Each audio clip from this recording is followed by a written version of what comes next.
Good morning, everybody. Hello, and welcome to day 5 of our virtual field trips. It's wonderful to have you all here today, and I'm really looking forward to today's topic, which is coming up with games and activities that you can do around the house, inspired by activities that kids 140, 150 years ago might have done. So good morning, everybody, and welcome. And we'll just give this a few seconds for people to come join us, and then we'll get started. Today we are coming from the Gristmill Gardens historic site here in small town Caramias, BC. My name's Chris, and I am the guy in charge here, and as it happens, the only person working here at this point, since we haven't yet opened for the season, and who knows when we will. So, we'll give this just a couple of minutes to let people come join us, and then I'm really excited about today's topic. Today's topic, for those of you just joining us, is improvised games and pastimes that you can do at home. Just with things you might have in your kitchen, in your storage drawers and things like that. So, good morning, everybody. Good morning. So, we should probably get started. Now, as we all spend a lot of time stuck in our own houses, engaged in social distancing, it's easy for kids to start to complain that there isn't much to do. I mean, they can only spend so much time reading their books, working on the school packages that teachers, I understand, are just starting to send out. Some of you might not even have access to a yard space. So it doesn't take much to come up with all sorts of little games and activities you can try the kids might enjoy. So let's start off with a really, really simple one. You may or may not have some of these laying around. If you do, you could use these for a bunch of different things. One of the easiest things to do is to use this. Maybe grab 6 of them. Make a little triangle on the floor, them all sticking up. Find some canning rings, and you've got a really, really simple game of ring toss. Now, if you're worried that sound isn't going to work for you, you could always wrap it in a little ribbon or in some tape of some kind just to reduce the sound. But it's surprising how much skill is involved, especially if you stand farther and farther away. So with nothing but this and this, you can get a simple game of ring toss going. Now, related to that game is another traditional game called Peg in the Bottle. Peg in the Bottle, traditionally you would use a milk bottle. If you have a milk bottle, fantastic. If you don't, that's fine too. You could always just find a jar or some other wide-mouthed container. Now, the goal is to take a clothespin. Now, I've got fancy old-fashioned clothespins like this one right here. But you could also use this or some other thing too. A crayon, if you've got one, would work. And the whole idea is that you're going to hold this and you're going to look down and you are going to try and get that in the bottle. So there's the bottle. There's me trying to aim. Got it on the first go. But then again, it's a little harder when you do it from your belly button, or even better when you do it from your chest, or even better when you do it from your nose. And obviously, the smaller the opening of the bottle, the more challenging it's going to be. And again, something pretty easy that you can improvise. Like I said, you don't need to have closed pegs.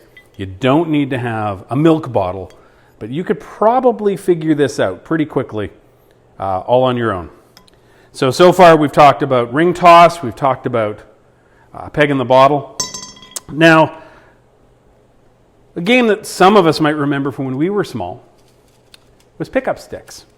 Now, pickup sticks, you don't have to go out to the store and buy pickup sticks. If you happen to have somewhere in your kitchen some good old-fashioned bamboo skewers, they work just fine as really, really basic pickup sticks, just as is.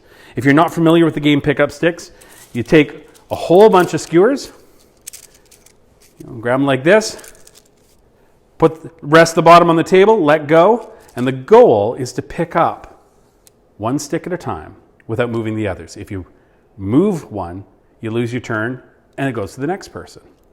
So These are nice, really simple, but if you want to make it a little fancier, if you want to turn this into a craft before you play the game, all you need, let's see, where did I put it here? Oh, I didn't bring it over.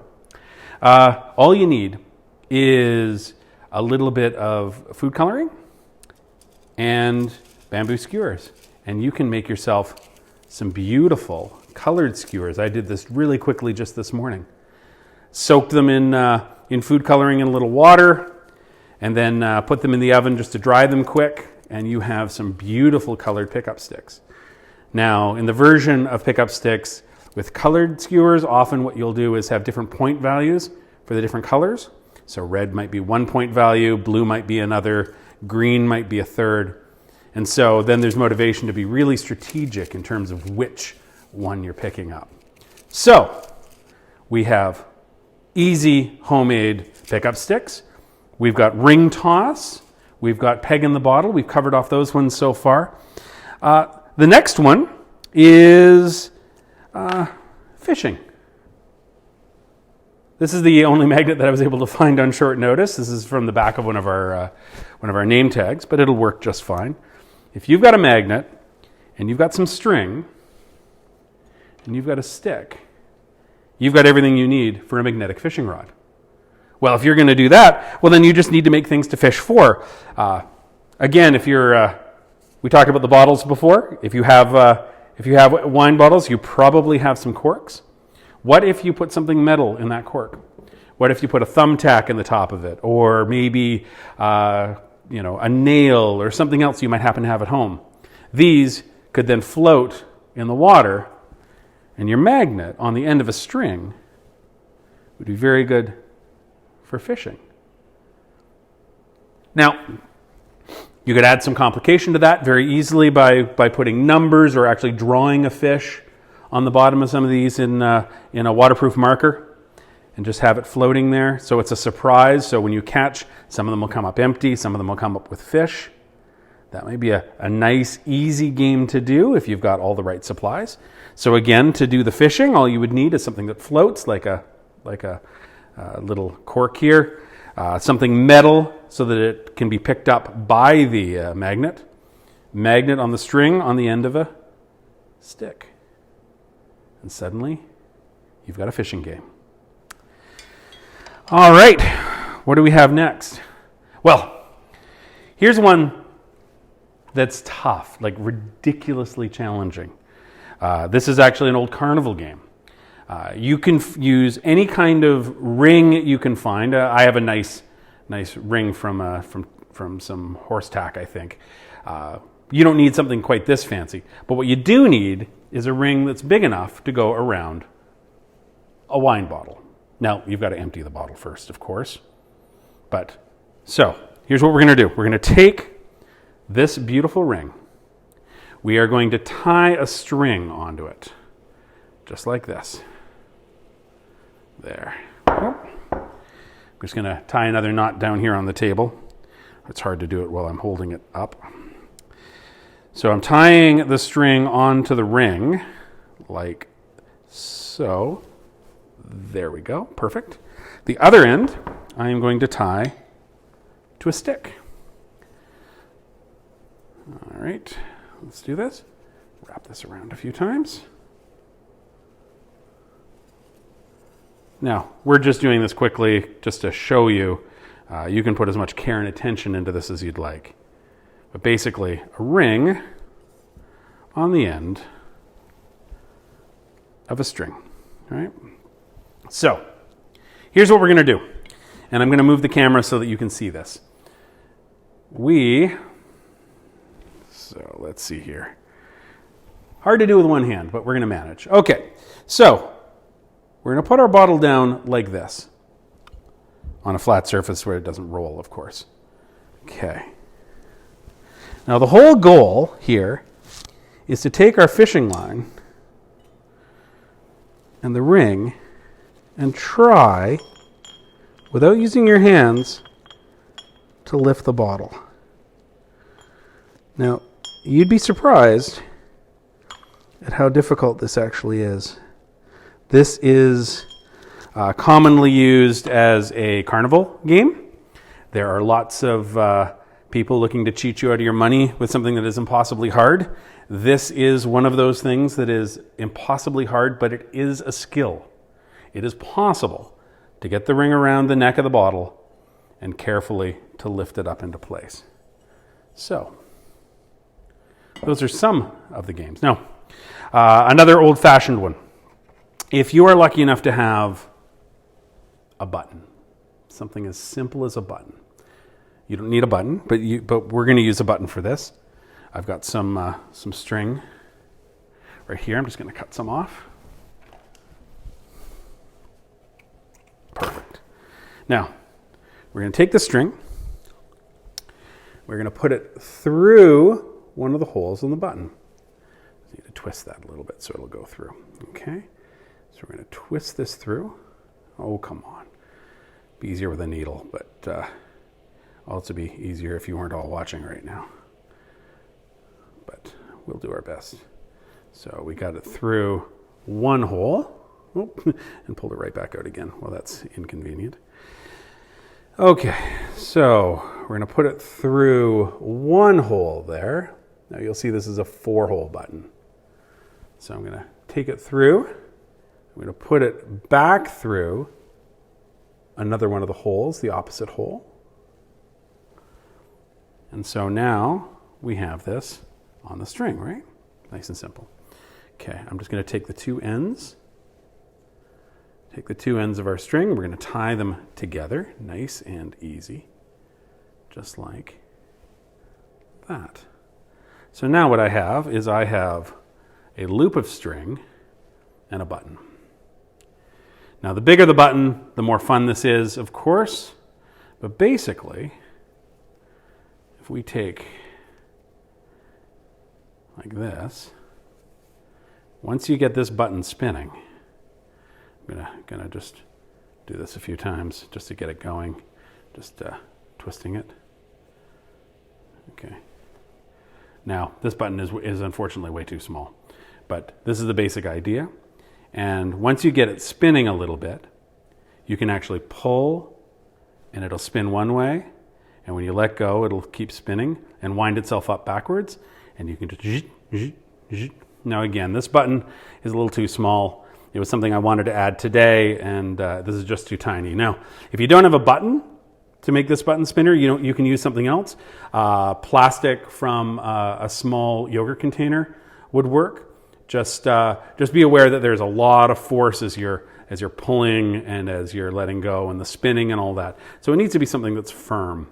If you do have access to wood and a drill, you could always use a flat biscuit, a round biscuit of wood with a couple holes drilled in it. But the basic idea is that you make a little wonderful spinner right here. Now, last but not least, two other things that I want to show you really quickly. Hello and good morning from Ontario, or in Ontario. So now this is a little more specialized. This is something that a lot of you might not have handy, but some of you are crafty in your own right, and you might happen to have embroidery hoops. Now, if you have an embroidery hoop, take out the inside solid hoop. There's an outside one with a little metal clamp on it so that you can put your fabric or whatever you're working on over. But if you can get a nice round circle of light wood like this and a couple of sticks, you've got everything you need to play a passing game called Graces. Now, I've got these nice dowels because we do this a lot with school kids when they come and visit. You don't need to have dowels, just as long as you've got something that's reasonably firm and reasonably long.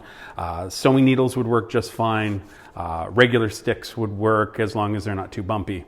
The whole idea behind Graces is you've got two sets of these. So I've got these and somebody else. Some imaginary person off screen has some of these too. And you're passing this back and forth. The reason it's called Graces is because of the action. So here I am, I've got this and I've put it over the two, just like this, right? Just like this. And I'm going to cross them and flick. And when I flick, it's going to throw it, just like that. Now, the other person is going to have their stick out and they're going to catch it. And then they can send it back to me. And that is Graces. Now, I'll stand way back here and I'll make a go. Just like that. Fortunately, I knew this demonstration was going to require extras, so I have a few extras. So we'll do that again. Slower this time. Ready? 1, 2, 3. Just that easy. So that is an old-fashioned game called Graces, requiring nothing but an embroidery hoop or something large and round and light and a couple of sticks. Now, traditionally, back in Victorian eras, although this works, although this is functional, we can make it pretty. Just wrap some ribbon around it, even leave some to trail off, and it'll float through the air a little bit. So, the game's called Graces. Super easy to do. All you need, again, is a couple of these, a couple of sticks, and an embroidery hoop. And yes, best of all, this is a nice game for social distancing, although you're still passing this back and forth, and so don't cough on it, please. Now, you're not limited to the things that I've suggested here, and I've suggested, I think, about 8 games here so far, games or activities. You can come up with your own. If you've got a bunch of empty pop bottles, put a little bit of water in the bottom of them, put the cap back on, and set them up like a bowling alley down a hallway in your house. You do want that little bit of weight. You probably want to find a ball that's going to not cause any problems. But that's another easy thing to improvise. So, to recap some of the games and activities that we've suggested this morning. We have suggested good old-fashioned ring toss. Take an empty wine bottle and use something like a canning lid. And just tossing it, you could even have a bunch of these. Great and easy way to fill some time.